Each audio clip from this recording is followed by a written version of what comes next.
Hello guys, ako nga palang inyong Kuya Mike na nangangarap mag-Korea pero hanggang ngayon nasa Pinas pa rin. Ayan.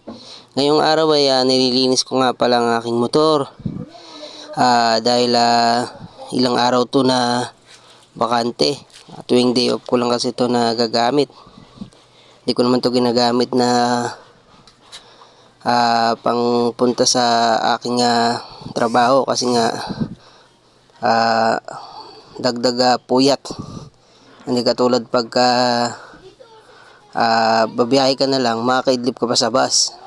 Ito, pag nagmotor ka kasi medyo hindi ka na makapagpahinga ng ayos, kaya yan ngayon nai-stuck siya. Pero condition pa rin naman. Ayan guys, ako nga pala yung naglilinis na yan. Walang iba kundi ang inyong Kuya Mike. Ayan. Pasensya na nga pala kung hindi ako